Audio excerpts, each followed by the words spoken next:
जय श्री राधे। कैसे हैं आप सब? स्वागत है आपका मेरे चैनल डिवाइन सोल में। दोस्तों, आज की इस वीडियो में हम बात करेंगे नरक चतुर्दशी के बारे में। नरक चतुर्दशी यानी कि जिसे हम छोटी दिवाली के रूप में भी मनाते हैं, तो ये इस वर्ष यानी कि 2023 में ये जो नरक चतुर्दशी है, ये कब मनाई जाएगी, इसकी पूजा का शुभ मुहूर्त क्या रहेगा।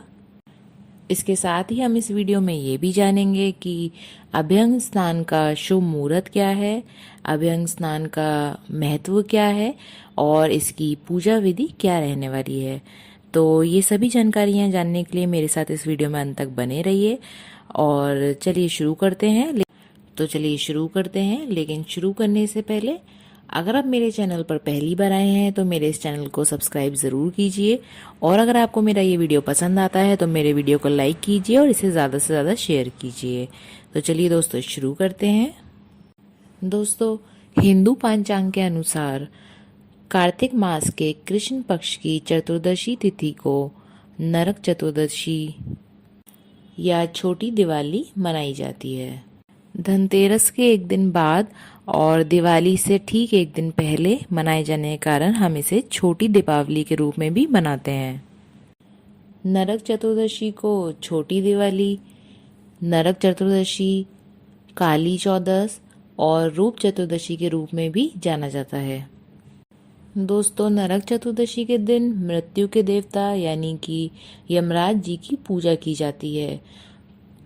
इस दिन यम के नाम का दीपक प्रज्वलित कर पूरे विधि विधान से पूजा की जाती है, और जो यम का दीपक है वो दक्षिण दिशा की ओर मुख करके रखा जाता है। इस दिन हम अकाल मृत्यु से बचने के लिए यम के नाम का दीपक प्रज्वलित कर उनकी पूजा अर्चना करते हैं। ऐसी मान्यता भी है कि भगवान श्री कृष्ण ने नरक चतुर्दशी के दिन ही नरकासुर नाम के राक्षस का वध करके ऋषि और मुनियों को उसके आतंक से बचाया था। इसी वजह से इस दिन यानी कि नरक चतुर्दशी के दिन भगवान श्री कृष्ण की भी पूजा का विधान है। इसके अलावा इस दिन यानी कि नरक चतुर्दशी के दिन अभ्यंग स्नान का भी बहुत ज्यादा महत्व है।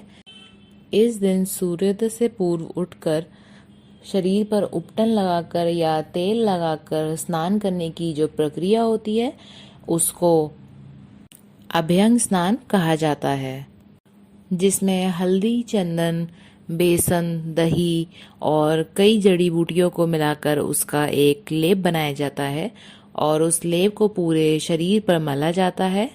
दोस्तों, इस दिन अभ्यंग स्नान का बहुत ही ज़्यादा महत्व है।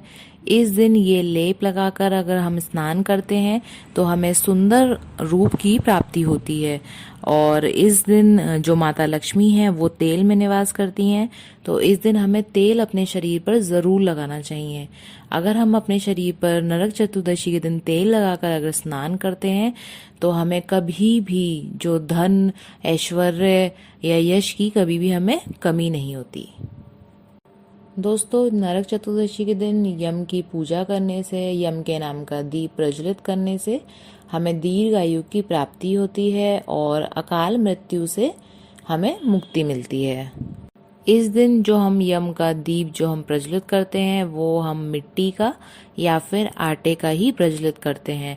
अगर आप पहले से यम दीपक निकालते आ रहे हैं तो आपके पास जो पुराना दीपक हो आप उसे ही इस्तेमाल कर सकते हैं, और अगर आप पहली बार प्रज्वलित कर रहे हैं या अगर आपके पास पुराना दीपक नहीं है तो आप आटे का या फिर दोबारा से नया भी एक मिट्टी का दीप प्रज्वलित कर सकते हैं। यम का जो दीपक होता है ये सरसों के तेल का जलाया जाता है। अगर आपके पास सरसों का तेल नहीं है तो आप तिली के तेल का भी इस्तेमाल कर सकते हैं, पर अगर आप सरसों के तेल का इस्तेमाल करेंगे तो वो ज़्यादा अच्छा रहेगा। और साथ ही साथ ये जो दीपक होता है ये चौमुखी होता है, और ये जो यम का दीपक होता है इसे हमेशा दक्षिण दिशा में ही प्रज्वलित करना चाहिए। यम का दीपक हमें तभी जलाना चाहिए जब हमारे घर के सभी सदस्य घर में आ जाएं, क्योंकि यम का दीपक प्रज्वलित करने के बाद घर का कोई भी सदस्य घर से बाहर नहीं जाना चाहिए। नरक चतुर्दशी के दिन सुबह जल्दी उठकर स्नान आदि से निवृत्त होकर स्वच्छ वस्त्र धारण करें। उसके बाद आप श्री कृष्ण, माता काली, हनुमान जी और शिव जी की पूजा आराधना करें। घर के ईशान कोण में इन सभी देवी देवताओं की मूर्ति या फोटो अगर आपके पास हो तो उनकी फोटो लगाकर आप उनकी प्रतिमाओं की पूजा अर्चना विधिवत करें।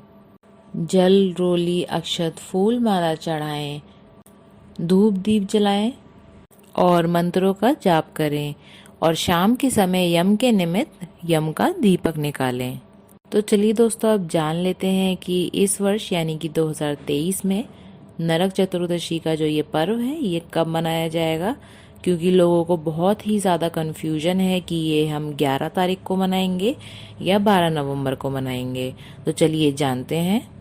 तो इस वर्ष यानी कि 2023 में नरक चतुर्दशी 12 नवंबर 2023 दिन रविवार को मनाई जाएगी। चतुर्दशी तिथि की जो शुरुआत है वो 11 नवंबर 2023 को यानी कि शनिवार के दिन दोपहर में 1:57 से शुरू हो जाएगी। तो वहीं चतुर्दशी तिथि की जो समाप्ति है वो 12 नवंबर 2023 दिन रविवार को दोपहर में 2:44 पर हो जाएगी। तो जो लोग अभ्यंग स्नान करते हैं वो लोग 12 नवंबर 2023 दिन रविवार को अभ्यंग स्नान करेंगे, यानी कि सुबह में, क्योंकि अभ्यंग स्नान जो है वो सुबह में ही किया जाता है और तिथि के हिसाब से अभ्यंग स्नान 12 नवंबर को किया जाएगा। और जो लोग नरक चतुर्दशी के दिन यम के लिए या यम के निमित्त जो दीप प्रज्वलित करते हैं तो वो लोग 11 नवंबर की शाम को दीप प्रज्वलित करेंगे, क्योंकि देखिए तिथि के हिसाब से अगर हम देखें तो जो तिथि है वो नरक चतुर्दशी की जो तिथि है वो 11 नवंबर को दोपहर में शुरू हो रही है और हमें पूरी शाम यानी कि पूरी रात तक वो चलेगी। तो जो दीपदान है या जो यम के निमित्त जो हम दीपक प्रज्वलित करते हैं वो हम 11 नवंबर को करेंगे और जो अभ्यंग स्नान है वो हम 12 नवंबर की सुबह में करेंगे, क्योंकि 12 नवंबर के दिन भी दोपहर तक ये तिथि हमारे पास है। तो चलिए अब बात करते हैं कि नरक चतुर्दशी 2023 के दिन जो अभ्यंग स्नान का शुभ मुहूर्त है वो क्या रहेगा। तो जो अभ्यंग स्नान है वो 12 नवंबर 2023 के दिन किया जाएगा। उसका जो शुभ मुहूर्त है वो सुबह 5:28 से लेकर सुबह 6:41 तक रहेगा, जिसकी कुल अवधि 1 घंटा 13 मिनट तक रहेगी। इसी बीच आपको जो अभ्यंग स्नान है वो अपना पूर्ण करना है। दोस्तों, अगर आपको यम का दीपक कैसे प्रज्वलित करते हैं इस पर अगर आपको वीडियो चाहिए तो मुझे कमेंट बॉक्स में कमेंट करके ज़रूर बताएं, तो मैं उस पर वीडियो बनाने की पूरी कोशिश करूंगी। और अगर आपको मेरी जानकारी पसंद आई है तो मेरे इस वीडियो को लाइक कीजिए, इसे ज़्यादा से ज़्यादा शेयर कीजिए, तो मेरे चैनल को सब्सक्राइब ज़रूर करिएगा। जय श्री राधे।